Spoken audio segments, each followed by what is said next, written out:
Tes.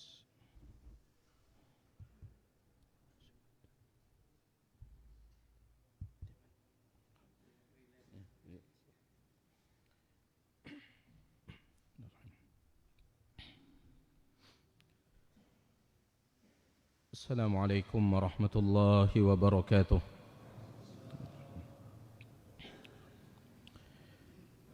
Innal hamdalillah nahmaduhu wa nasta'inuhu wa nastaghfiruh wa na'udzu billahi min shururi anfusina wa min sayyiati a'malina. Man yahdihillahu fala mudilla lahu wa man yudlil fala hadiya lahu.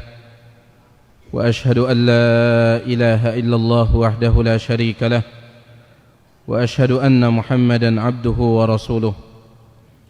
أما بعد فإن أصدق الحديث كتاب الله وخير الهدي هدي محمد صلى الله عليه وسلم وشر الأمور محدثاتها فإن كل محدثة بدعة وكل بدعة ضلالة وكل ضلالة في النار.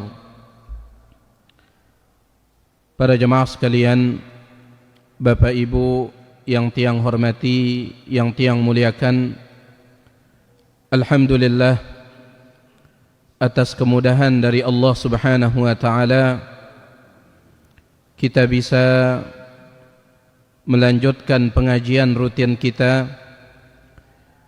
Biasanya kita mengambil faidah-faidah dari tafsir Al-Imam Ibnu Katsir rahimahullahu ta'ala.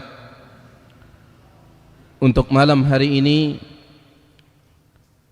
kembali tiang ingin menyampaikan tentang satu masalah yang sebenarnya pernah tiang sampaikan di tempat yang lain, serta ustadz-ustadz kita juga sering menyampaikannya. Cuman sebagaimana pelungguh ketahui, kita sedang mendapatkan ujian dari Allah Subhanahu wa taala. Salah seorang ustadz kita, Al-Ustadzul Walid, Al-Ustadz Yazid bin Abdul Qadir Jawas rahimahullahu taala, meninggal dunia. Oleh karena itu kesempatan ini tiang ingin ulangi lagi kepada saling ngingetang atau saling ngingetin berkaitan dengan betapa pentingnya para ulama berada di tengah-tengah manusia. Al-Imam Al-Ajurri rahimahullahu ta'ala berkata di dalam kitab beliau Akhlaqul Ulama, beliau mengatakan al-ulama hum warathatul anbiya.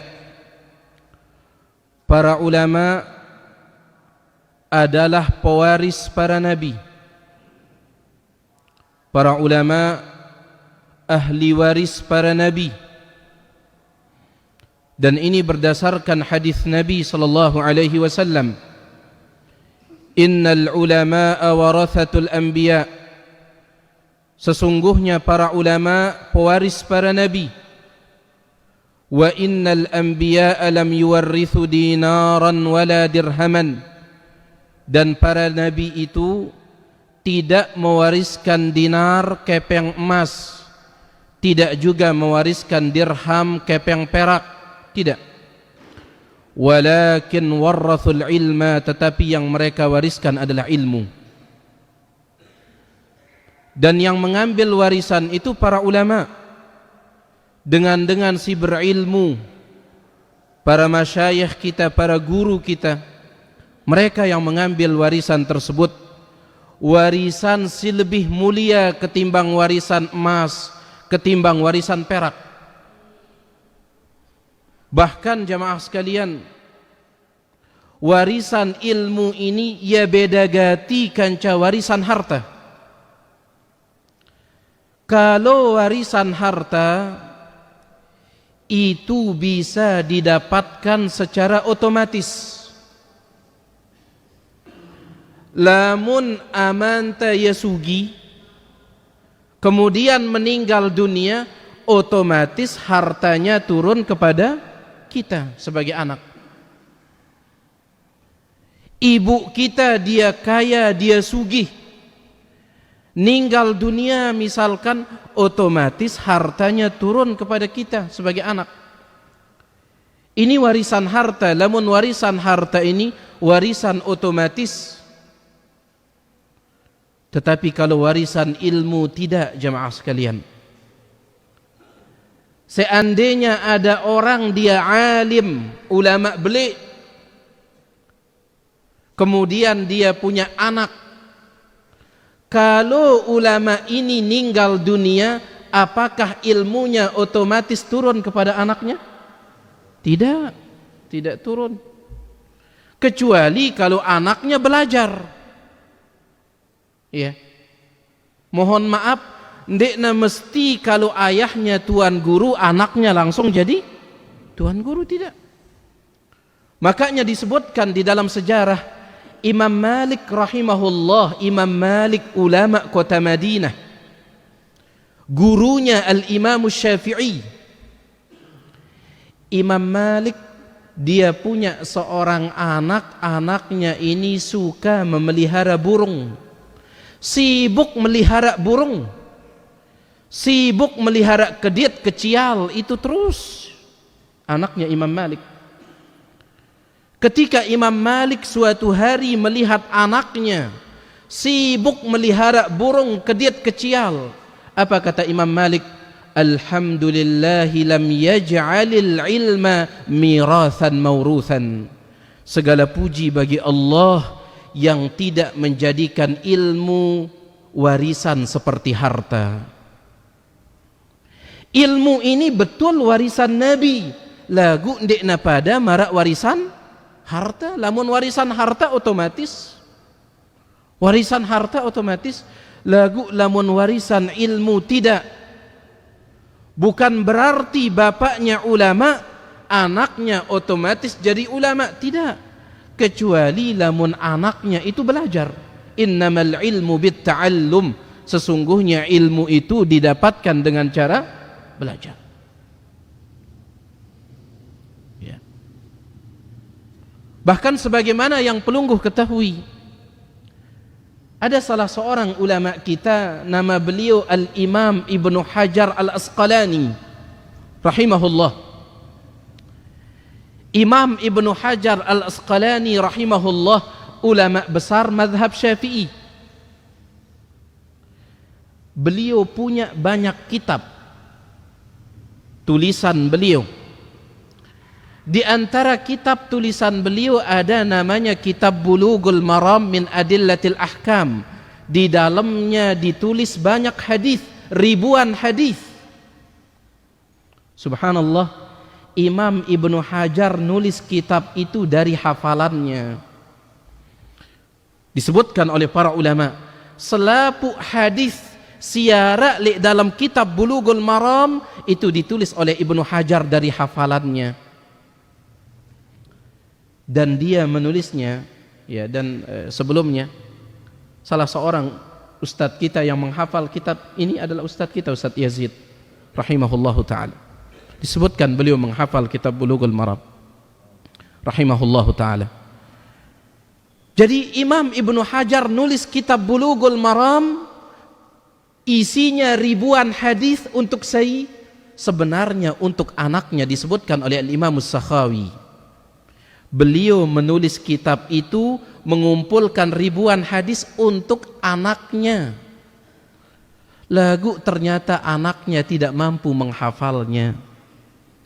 Ini menjadi bukti ndekna mesti kalau bapaknya ulama belik kemudian otomatis anaknya jadi ulama belik. Ndek, anak dia tidak berhasil menghafal Kitab Bulughul Maram itu. Ndek mampu anaknya Imam Ibnu Hajar. Apakah Imam Ibnu Hajar gagal? Tidak, jamaah sekalian. Banyak selain anaknya yang menghafalnya, di antaranya ustadz kita, Ustadz Yazid rahimahullah. Banyak.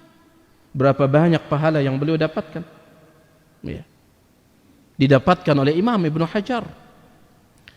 Jadi, subhanallah, para ulama itu pewaris para nabi. Karena warisan para nabi itu apa, jamaah sekalian? ilmu. Mereka tidak mewariskan dinar, kepeng emas, wala dirham dan juga kepeng perak, tidak. Ilmu. Kemudian dikatakan oleh Al-Imam Al-Ajurri rahimahullah, hayatuhum ghanimah. Kehidupan para ulama ghanimah, nikmat besar bagi umat manusia. Ulama ara li tengah-tengah ita jamaah sekalian, orang berilmu ada di tengah-tengah kita, ghanimah, merupakan nikmat besar. Ya. Bagaimana tidak? Ulama ini mereka menerangi kehidupan manusia, terutama tatkala manusia ini hidup di tengah-tengah gelapnya fitnah-fitnah dunia. Ulama ini jadi penerang. Makanya Nabi SAW tatkala menyebut tentang keutamaan ulama, beliau memperumpamakan, memisalkan ulama itu seperti rembulan. Mara angkun bulan si bolet itu. Kapan dia bulan ini bulat? Tanggal berapa? Tanggal 15 bulan purnama bahasa anta.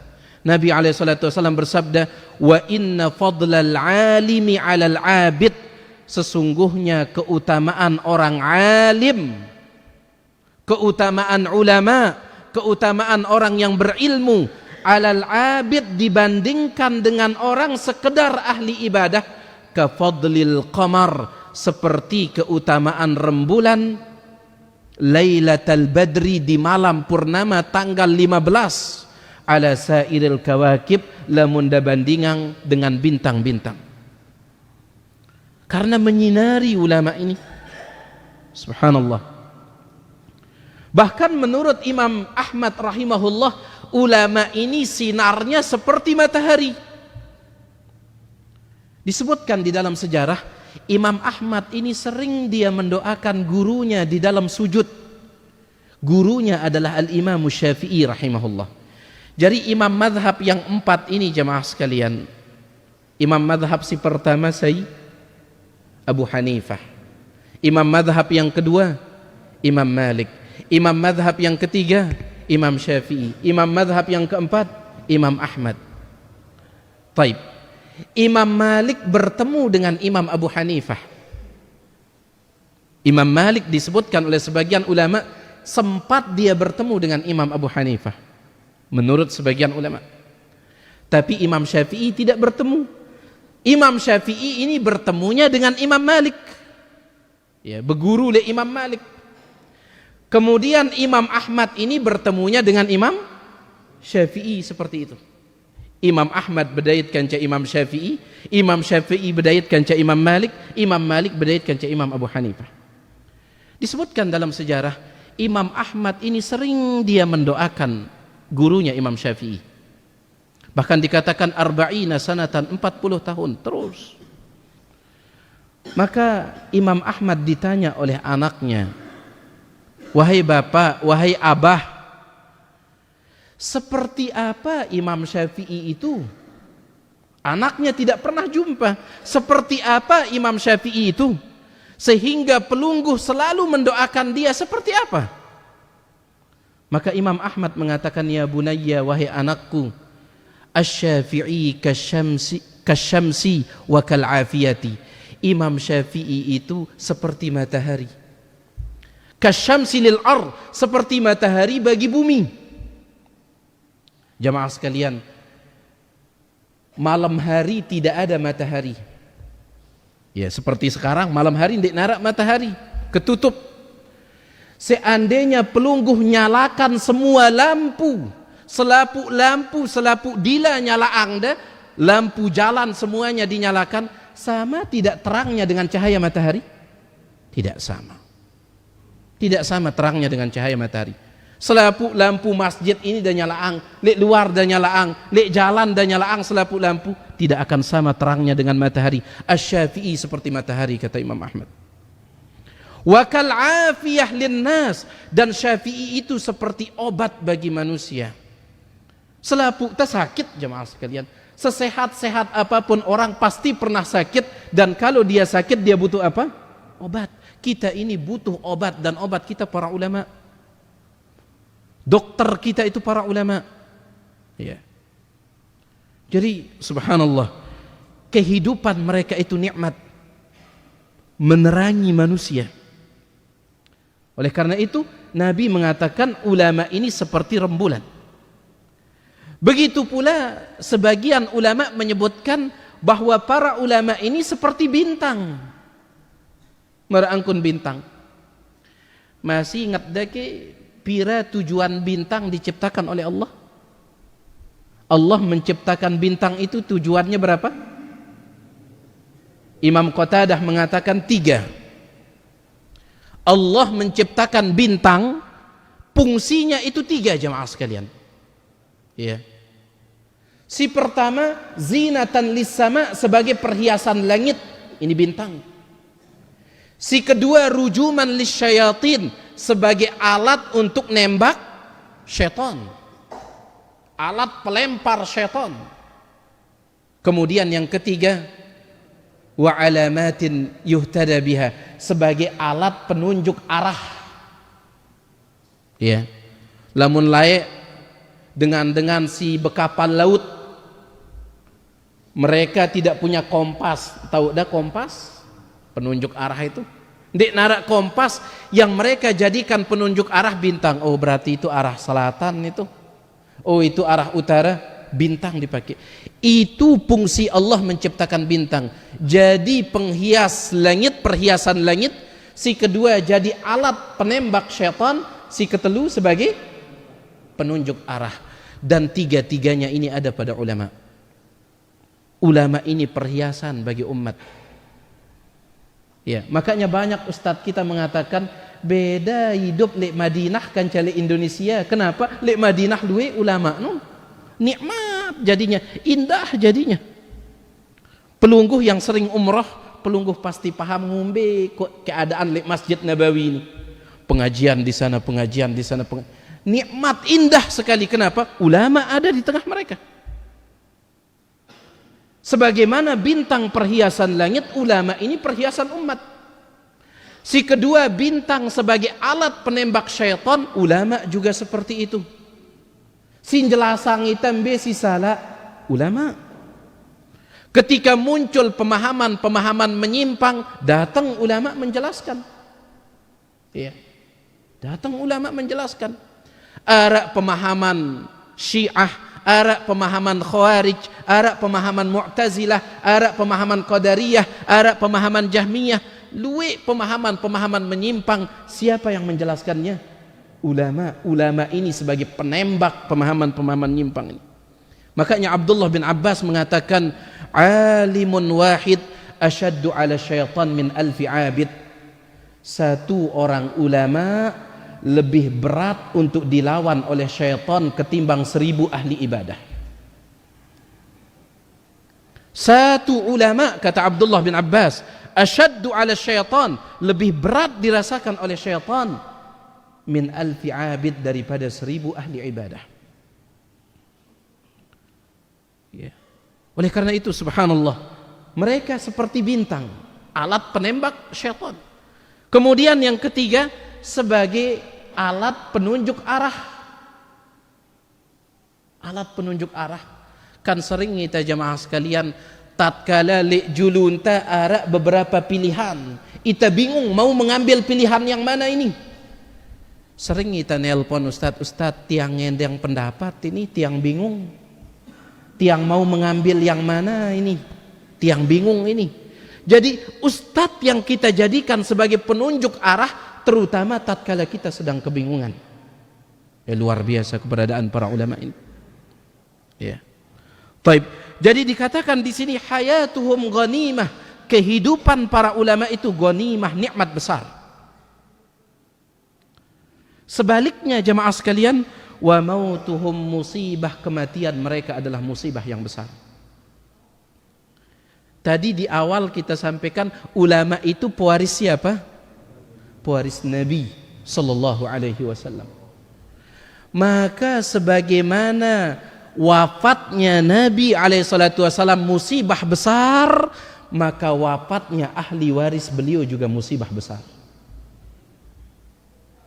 Dek nara musibah si lebih belik daripada meninggalnya Nabi SAW. Tidak ada. Itu musibah paling besar. Makanya Nabi SAW bersabda, "Idza usiba ahadukum bimusibatin," kalau ada seseorang dari kalian mendapatkan musibah, apa-apa musibah maudah, "falyadhkur musibatahu bi," maka hendaklah dia ingat musibah kematianku, kata Nabi SAW. Ninggal dunia anak teh, ingat kematian Nabi SAW. Ninggal dunia bapak kita, ingat kematian Nabi SAW. Selalu dia bandingkan musibahnya dengan musibah kematianku. Fa innaha a'zamul masaib, karena kematianku adalah musibah paling besar. Anas bin Malik, sahabat Nabi SAW, dalam hadis riwayat Imam Ahmad dengan sanad yang sahih, apa kata Anas bin Malik? Ada 2 hari, ada 2 jelo yang saya tidak pernah bisa lupakan dalam hidup saya. Ada 2 hari yang tidak bisa saya lupakan dalam hidup saya. Ya. Si pertama, al-yaumul ladzi kana dakhala fihi Rasulullah sallallahu alaihi wasallam al-Madinah.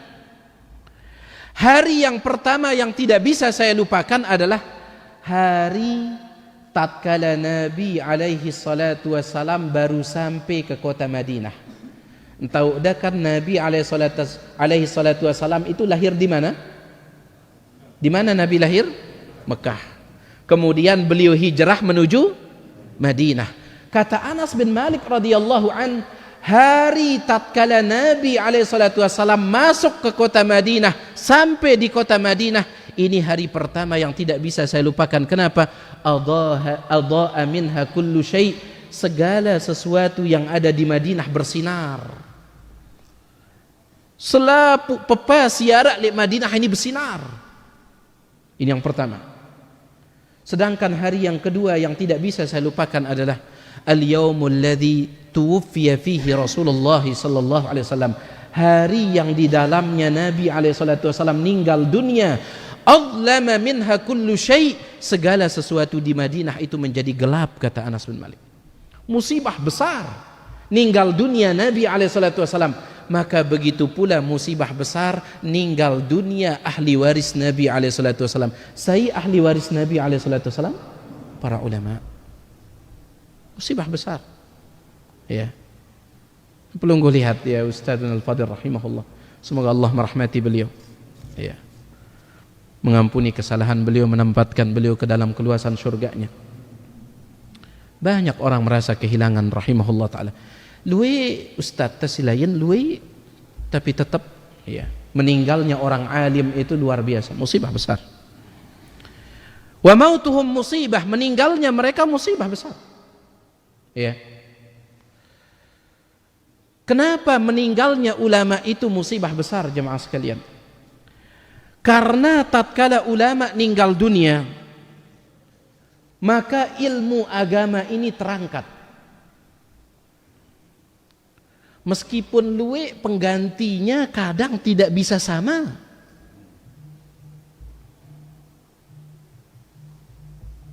Astagfirullah.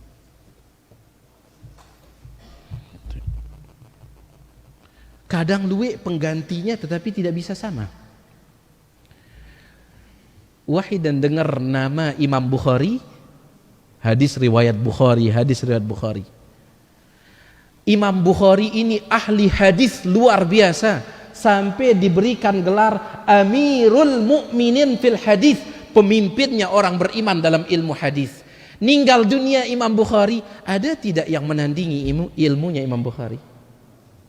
Luwe ulama tasi ahli hadis tetapi mungkin tidak bisa seperti Imam Bukhari. Imam Syafi'i, imam dunia, jemaah sekalian, imam dunia. Meninggal dunia Imam Syafi'i rahimahullah, muncul ulama-ulama yang lain, ada tidak yang bisa menyamai ilmunya Imam Syafi'i? Oleh karena itu ninggal dunianya para ulama ini akan menyebabkan ilmu itu terangkat. Nabi alaihi salatu wasallam dalam sebuah hadis riwayat Imam Bukhari, Muslim, Nabi SAW menyebutkan, innallaha la yaqbidul ilma intiza'an min sudurir rijal. Allah Subhanahu wa taala kalau ingin mencabut ilmu, Allah kalau ingin mencabut ilmu agama, Allah tidak mencabutnya langsung dari dada manusia. Ndik. Meskipun Allah mampu, Allah Maha Kuasa nyabut ilmu ini langsung dari dada kita, Allah Maha Kuasa, lagu tidak seperti itu cara Allah mencabut ilmu. Walakin yaqbidul ilma biqabdil ulama, tetapi Allah itu mencabut ilmu dengan cara mewafatkan para ulama. Ya. Dijadikan para ulama ini meninggal dunia oleh Allah Subhanahu wa taala. Subhanallah. Makanya disebutkan oleh Al-Imam At-Tabarani dalam kitabnya Al-Mu'jamul Kabir, tatkala sahabat Nabi SAW yang bernama Zaid bin Thabit. Zaid bin Thabit ini salah seorang sahabat yang nulis Al-Quran, penulis wahyu. Ya. Di zamannya Abu Bakar mendatangi Zaid bin Thabit mengatakan, wahai Zaid, coba tulis Al-Quran jadi satu mushaf. Da tulis, da kumpulang Al-Quran jadi seke, satu mushaf. Karena dia luar biasa Zaid bin Thabit ini. Apa kata Zaid bin Thabit? Wahai Abu Bakar, seandainya engkau memerintahkanku untuk memindahkan gunung, itu lebih ringan bagiku daripada nulis ayat Allah Subhanahu wa taala. Karena takut keliru. Coba bayangan jemaah sekalian, seandainya ada yang keliru, kan ini rujukan umat Islam ini Al-Quran ini. Makanya dia mengatakan, seandainya engkau suruh saya memindahkan gunung, lebih ringan bagi saya ketimbang nulis Al-Quran ini. Tapi dipaksa oleh Abu Bakar. Ya. Zaid bin Thabit tatkala meninggal dunia, ketika jenazahnya dimasukkan ke dalam kubur oleh Abdullah bin Abbas, maka Abdullah bin Abbas berkata kepada musyayyi'un, kepada para penghantar jenazah, dia mengatakan, ya haula, wahai kalian semua, man sarrahu an ya'lama kaifa dhahabul ilmi, siapa yang ingin mengetahui bagaimana perginya ilmu, bagaimana hilangnya ilmu, siapa yang ingin tahu, mengetahui bagaimana cara perginya ilmu, fahakadha dhahabul ilmi, seperti inilah caranya ilmu itu pergi. Waimullah, demi Allah, kata Abdullah bin Abbas tatkala memasukkan jenazah Zaid bin Thabit, demi Allah, laqad dhahabal yawma ilmun kathir, hari ini telah hilang ilmu yang sangat banyak. Ini nih, tempat ilmu yang sangat banyak hilang hari ini. Subhanallah. Ya. Jadi ini musibah besar jemaah sekalian. Ninggal dunia ulama, terangkat ilmu. Lamun ilmu sudah terangkat, maka yang menggantikannya apa? Kejahilan. Apalagi kalau sudah banyak ulama ninggal dunia, maka kejahilan ini mulai dia muncul, kejahilan ini mulai dia muncul. Dan ketika kejahilan sudah muncul para jemaah sekalian, manusia ini semakin dekat dengan kehancuran dan kebinasaan, makin dekat. Nabi SAW tatkala nyebut tentang hari kiamat, tatkala nyebut tanda-tanda kiamat, kiamat itu kehancuran dunia. Lamun datang kiamat, hancur dunia ini. Ketika Nabi menyebutkan tanda kiamat dalam hadis riwayat Bukhari Muslim, inna min asyratis saati, sesungguhnya di antara tanda kiamat, an yurfa'al ilmu, kalau ilmu agama sudah diangkat. Ngumbe cara Allah mengangkat ilmu agama? Bagaimana caranya? Mematikan para ulama. Di antara tanda dekatnya kiamat, an yurfa'al ilmu, kalau ilmu sudah diangkat, wa yathbutal jahlu, dan kejahilan ini semakin nyebar. Seorang ulama yang bernama Hilal bin Khabbab, dia bertanya kepada ulama tabi'in yang bernama Sa'id bin Jubair, sebagaimana disebutkan oleh Imam Ibnu Abi Syaibah dalam musannafnya, begitu pula Ad-Darimi dalam musnadnya. Hilal bin Khabbab ini ya berketuan timpa seorang ulama tabi'in. Sa'id bin Jubair, dia mengatakan, ma alamatu halakin nas. Wahai imam, coba bada ita julu, beritahukan kepada saya, ma alamatu halakin nas, apa tanda kebinasaan manusia? Apa tanda kebinasaan manusia ini? Apa tanda kehancuran manusia? Maka Sa'id bin Jubair rahimahullah mengatakan, idza halaka ulama'uhum, kalau sudah meninggal dunia para ulama mereka. Dekat kita si kehancuran. Kenapa jamaah sekalian? Kan lamun meninggal dunia para ulama ini tanda kehancuran ini. Kenapa?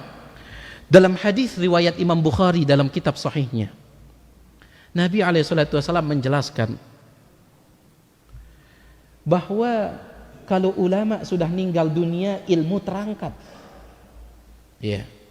Para ulama selaput meninggal dunia, ilmu terangkat. Kejahilan nyebar. Maka dunia ini sepi dan kosong dari orang saleh, dipenuhi oleh orang-orang buruk. Simia ita bagus ini jamaah sekalian, ilmu. Ya. Jauh ita dari ilmu, maka semakin dekat kita kepada keburukan.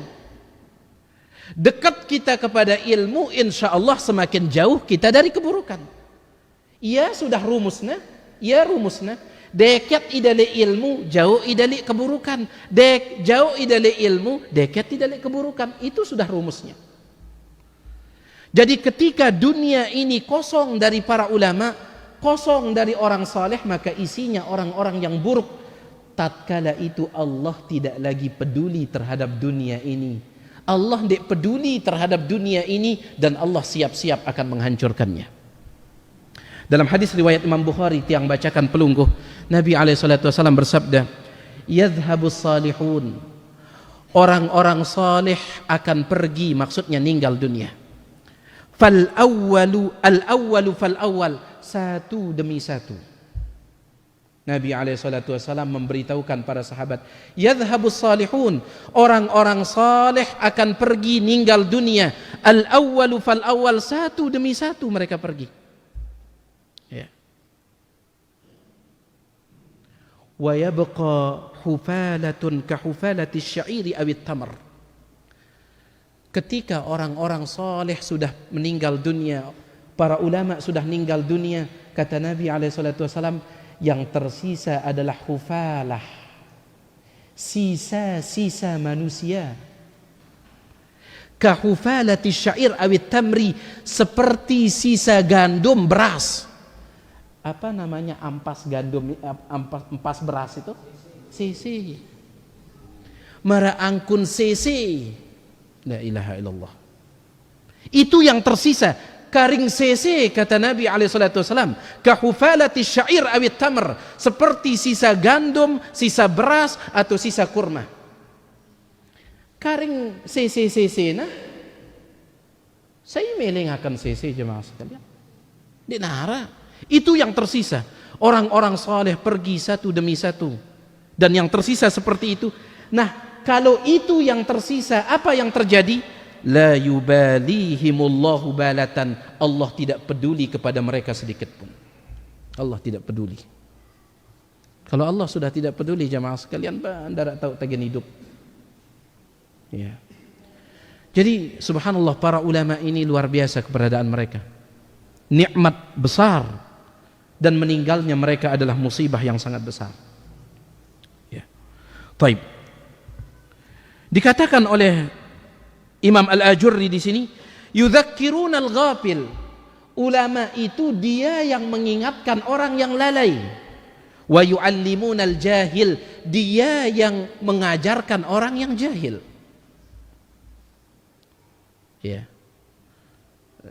Lui jamaah ta mengatakan, alhamdulillah, setelah karunia Allah kemudian kedatangan Syekh Husni, baru kita tahu mana syirik, mana tauhid, mbe sunnah, mbe bid'ah.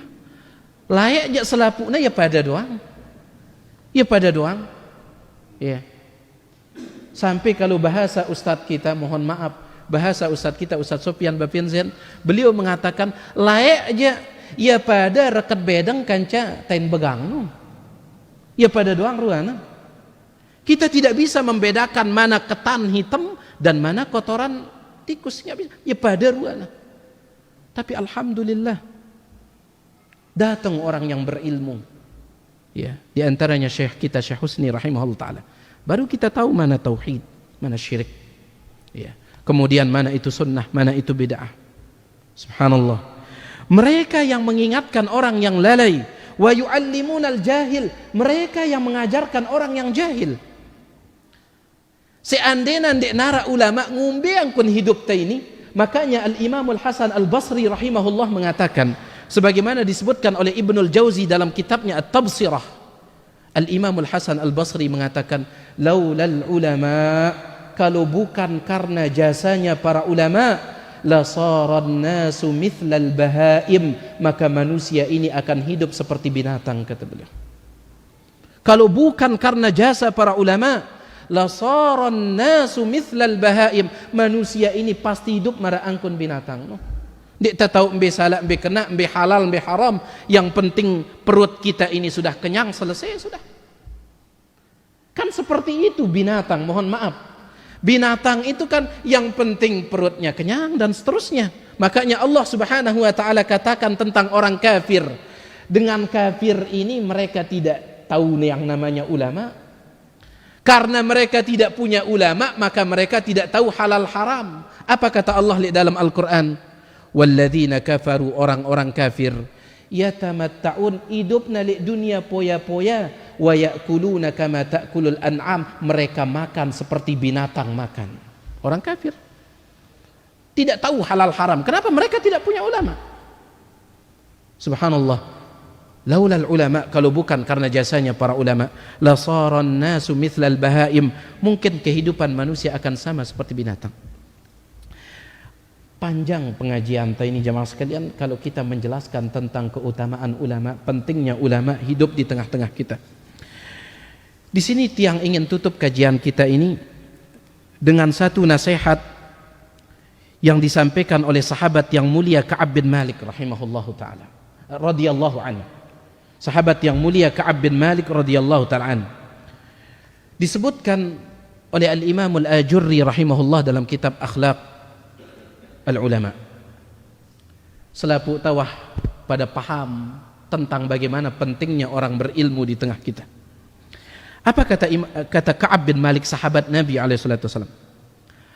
Alaikum bil ilmi, semangatlah kalian menuntut ilmu.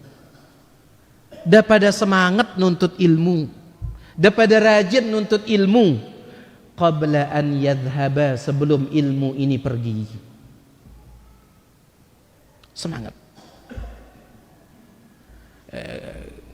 Ketika Ustadz kita, Ustadz Yazid bin Abdul Qadir Jawas rahimahullah meninggal dunia kemarin, si nulis, banyak yang menulis mengatakan sayang sekali tiang tidak pernah bisa bertemu langsung dengan beliau. Sayang sekali ndek mau langsung duduk di majelis taklim beliau, sekedar dengar kajian beliau di internet. Banyak yang mengatakan seperti itu. Banyak. Ya. Allah tidak mentakdirkan tiang untuk duduk di majelis taklimnya beliau. Banyak yang nulis seperti itu. Makanya Ka'ab bin Malik mengatakan, alaikum bil ilmi, dah semangat nuntut ilmu qabla an yadhhaba, sebelum ilmu ini pergi. Bagaimana perginya ilmu? Fa inna dhahabal ilmi, dan ketahuilah perginya ilmu, mautu ahlihi, dengan meninggalnya para ulama. Dia tanya Salmudi, ada ulama, ada orang berilmu di tengah-tengah kita, datengin. Ya. Dan alhamdulillah rata-rata pengajian ini lamun lek Lombok Timur jadi deket-deket. Ya. Deket-deket. Tidak jauh jaraknya. Kemarin tiang sampaikan, dulu para ulama ada yang untuk mendengar satu hadis mereka harus berjalan selama 1 bulan untuk mendengar satu hadis. Ya, baitale pengajian kalem rebono misalkan, atau pengajian ustad-ustad si bilang kalem no, sekali tokol pira hadis yang disampaikan oleh ustad, ndekna seki hadis, ndekna 2 hadis, bahkan ada yang lebih dari 10 hadis. Bengumbe rugi entah lamun dia datang. Dulu ulama sekedar satu hadis mereka berjalan 1 bulan. Sebagaimana disebutkan oleh Al-Imamul Khatib Al-Baghdadi dalam kitabnya Ar-Rihlatu fi Talabil Hadis, perjalanan jauh menuntut ilmu hadis. Jabir bin Abdullah, sahabat Nabi SAW, tatkala Nabi meninggal dunia, Jabir melakukan perjalanan dari Madinah menuju negeri Syam. Wa qata'tu masirata syahrin, kata dia, saya menempuh perjalanan 1 bulan untuk mendengar sekik hadis. Ternyata berjalan Jabir ini pakai onta, Madinah sampai Syam. Ya, Syam ini jamaah sekalian, lamun li zaman ta sekarang, lamun layak namanya Syam, negeri Syam.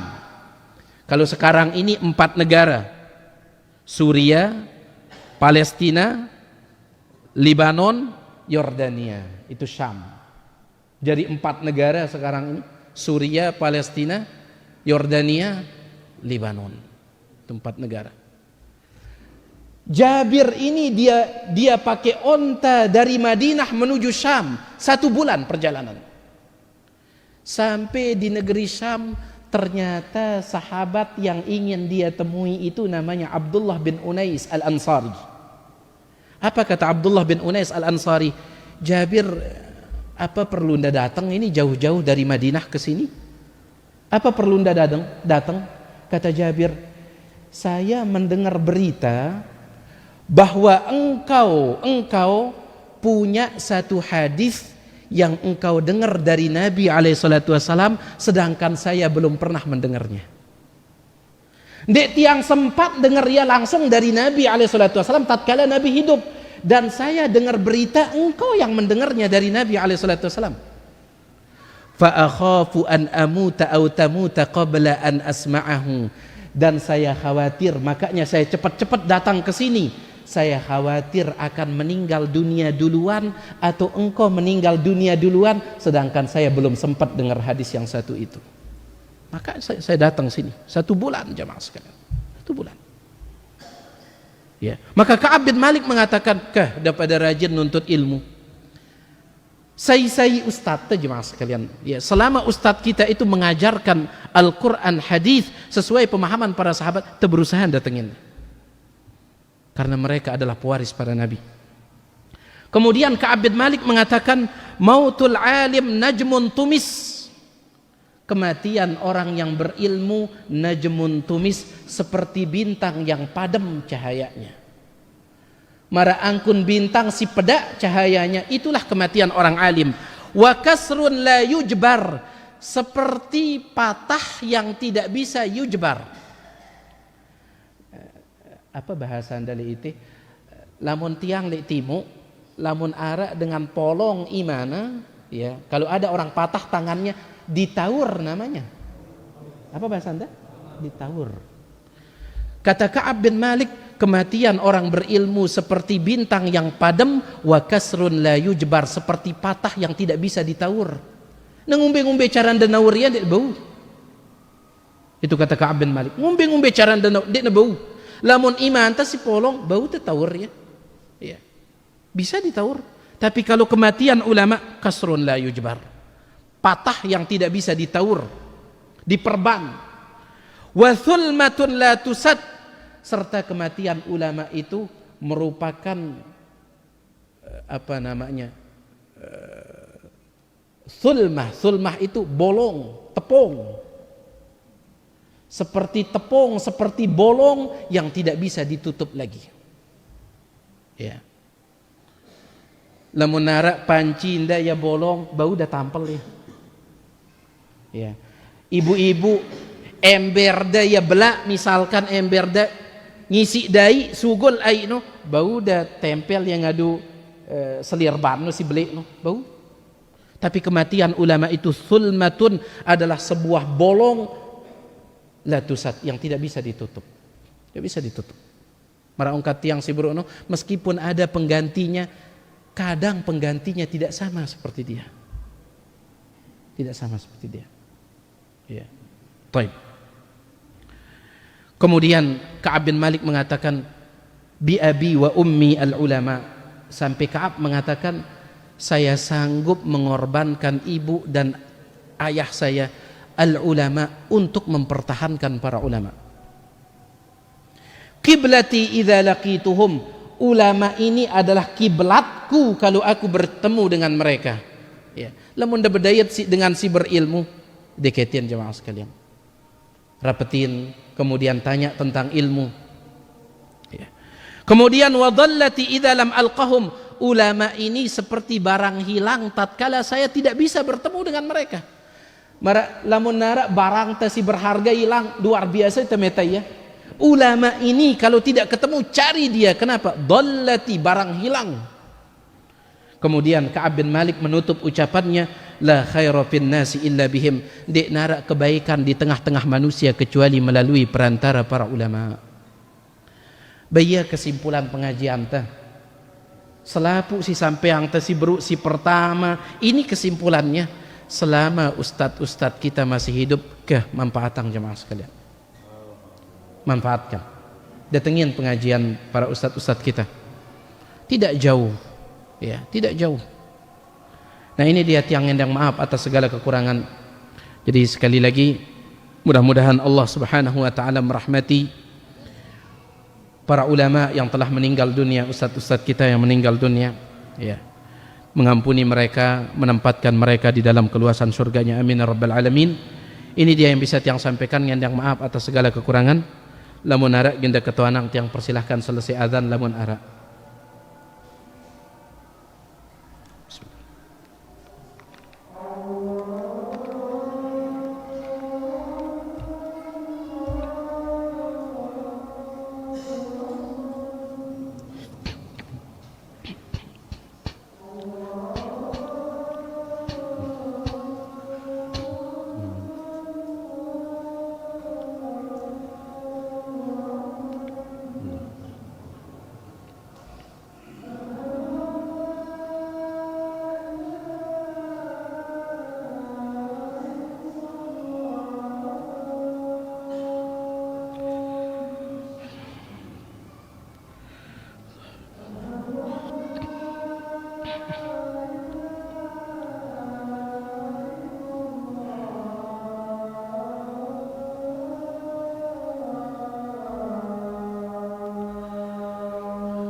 Kita ke tanah, silakan.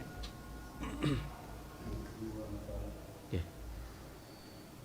Yang pertama, ilmu itu diangkat dengan cara meninggal yang pertama. Itu pertama. Kemudian yang kedua, kita dianjurkan untuk tetap selalu menuntut ilmu sebelum para ulama itu meninggal dunia. Yeah. Lantas sekarang cara kita bagaimana supaya sama dengan sahabat-sahabat yang dulu.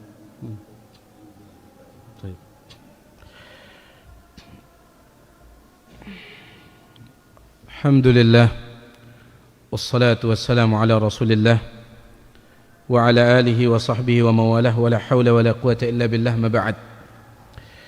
Jadi pertanyaan mami, ya, ngumbe cara anta supaya kita sama seperti sahabat-sahabat dulu, terutama dalam nuntut ilmu. Ya. Belamun pada jak sang di tebau ana mami. Ya.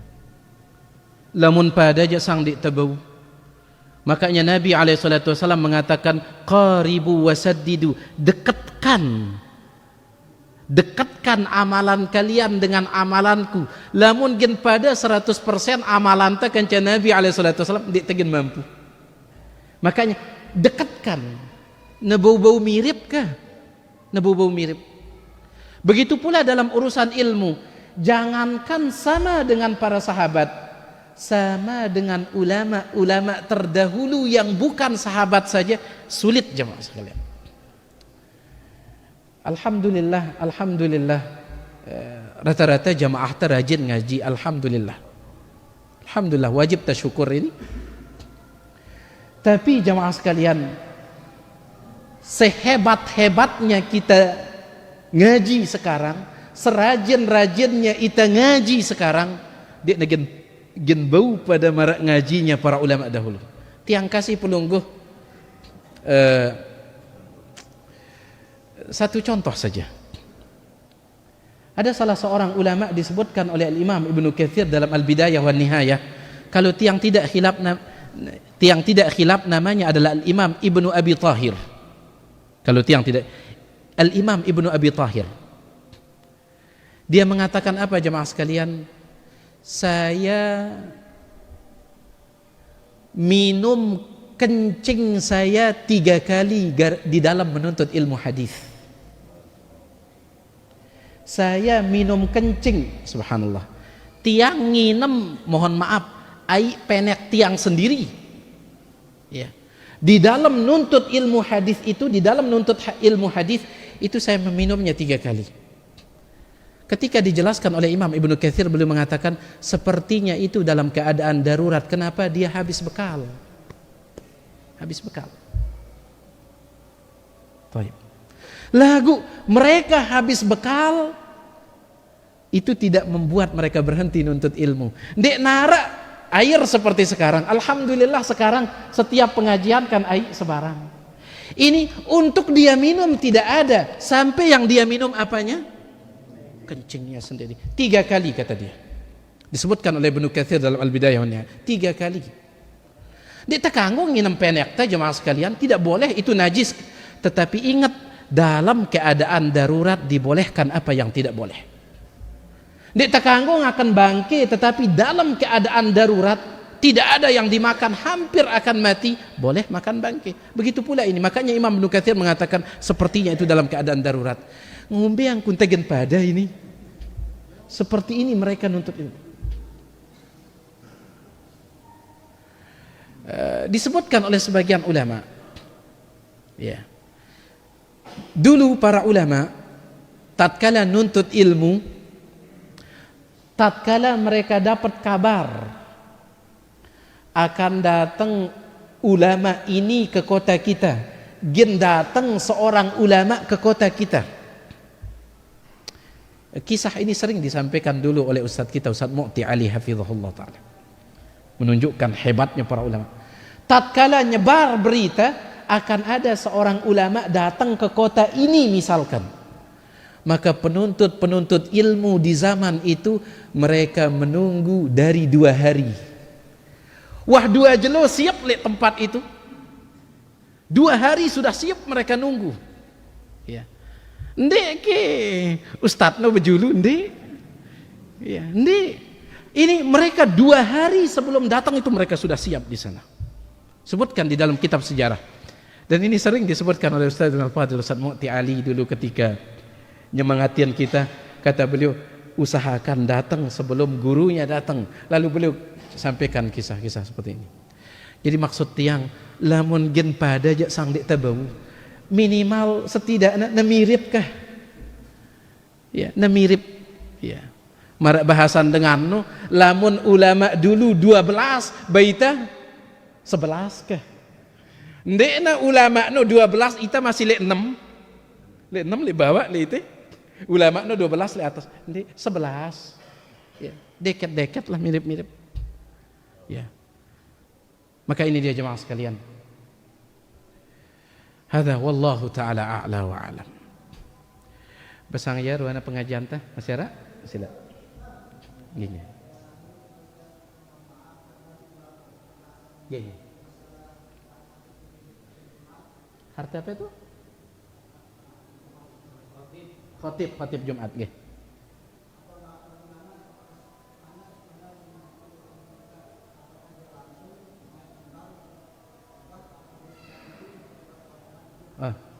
Baik. Khatib Jumat. Kata Al-Imam Al-Iraqi rahimahullahu taala, Al-Imam Al-Iraqi ulama ahli hadis. Al-Imam Al-Iraqi mengatakan tidak ada satu hadis yang sahih. Tidak ada satu hadis yang sahih yang menyebutkan Nabi sallallahu alaihi wasallam li jelo Jumat tatkala datang jadi khatib beliau salat tahiyatul masjid dulu. Tidak ada hadis sahihnya. Sehingga ulama mengatakan khatib itu datang langsung naik mimbar. Itu khatib. Ya. Waktunya belum datang, misalkan belum tiba waktunya, usahakan khatib ini telat-telat datangnya. Ya, telat-telat datangnya. Lagu subhanallah, tiang ingin ingatkan satu, kemarin ada seorang jamaah pernah nanya. Subhanallah. Seorang jamaah pernah nanya. Ya keliru jamaah ini. Apa kata jamaah tersebut? Ustaz, ita masih talonate lek khatib no katanya. Makanya sengaja kita telat-telat datang. Kenapa? Khatib saja telat katanya. Memang itu sunnahnya. Itu sunnahnya. Lamunita makmum berlomba-lomba cepat-cepatan. Lamunita makmum. Lamun khatib disunnahkan paling telat. Kalau bisa tama masjid langsung naik mimbar. Apa kata jamaah ini? Talonate ita. Bendi da talonate li masalah ini aja. Iya, isalah tahu da talonate ini. Khatib itu dianjurkan telat datang. Ya, jelas ini Mami. Wallahu taala a'la wa a'lam. Sila.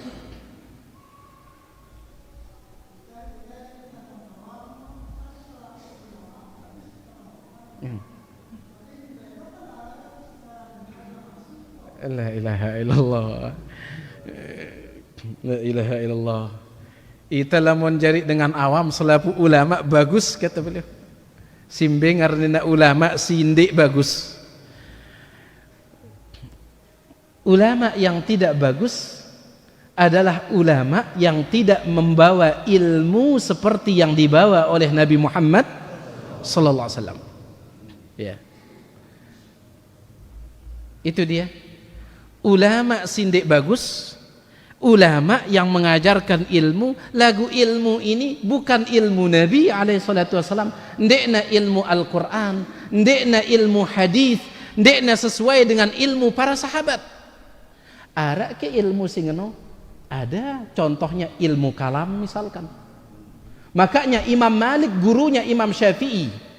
Imam Malik ketika menjelaskan ilmu kalam, apa kata Imam Malik? Beliau mengatakan bahwa ilmu kalam laisa ilman, bukan ilmu. Dekat disebut ya ilmu, meskipun disebut ya ilmu, sebenarnya dia ilmu. Kenapa? Lau kana ilman, karena seandainya ilmu kalam ini benar-benar ilmu, latakallama fihi sahabatu wat tabi'un, pasti para sahabat dan para tabi'in akan membicarakannya. Kama takallamu fil ahkami wasyara'i', sebagaimana sahabat berbicara tentang hukum-hukum agama, pasti sahabat bicara tentang ilmu kalam. Lagu dah bolak-balik kitab nanti degendait ara sahabat berbicara ilmu kalam. Di nara sahabat rawasang ilmu kalam, di nara, karena memang tidak ada saat itu. Kemudian Imam Malik mengatakan, lamun ilmu kalam ini bukan ilmu, lalu apa? Imam Malik mengatakan, walakinnahu batilun yadullu ala batil. Ilmu kalam adalah sebuah kebatilan yang menghantarkan kepada kebatilan. Kesalahan yang menghantarkan kepada kesalahan. Begini dia. Ya. Jadi kalau ilmu itu ndekna ilmu Al-Quran, ndekna ilmu hadis sesuai dengan pemahaman para sahabat, itu yang disampaikan, ini sudah yang disebut ulama yang tidak benar. Yang mengatakan seperti itu bukan tiang tetapi ulama sendiri. Bahkan si pertama kali mengatakan ada ulama yang tidak benar adalah Nabi kita, Nabi Muhammad sallallahu alaihi wasallam. Nabi alaihi salatu wasallam bersabda, du'atun ala abwabi jahannam, akan ada dai-dai yang mengajak kepada neraka jahannam. Man ajabahum qadhafuhu finnar, siapa yang mengikuti mereka maka mereka akan melemparkannya ke dalam neraka, waliyadzubillah. Ya. Lagu tolak kita tiba pertanyaan deh, kita jadi dengan awam nu ya pada doang lagu. Ngombe cara entam bedayangnya beda beketuan. Da beketuan. Fasalu ahla dzikri in kuntum la ta'lamun. Sila da beketuan dengan sinau lamun seandainya ida tidak tahu.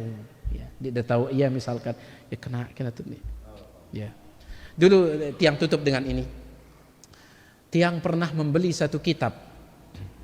Tatkala ini. Loh, bagus menurut kita ini.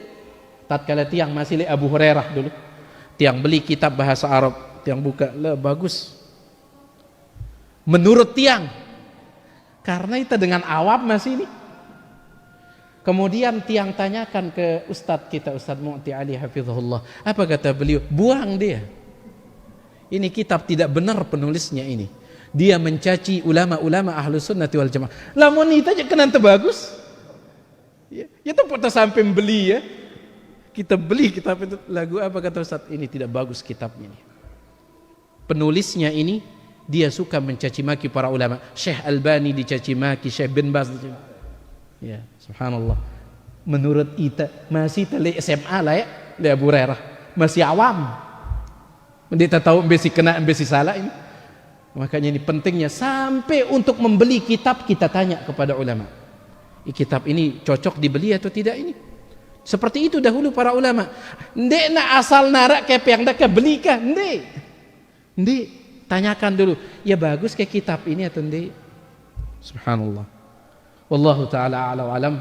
Ini dia jemaah sekalian yang maaf atas segala kurangan. Subhanakallahumma bihamdik, asyhadu an la ilaha illa anta astaghfiruka wa atubu ilaik.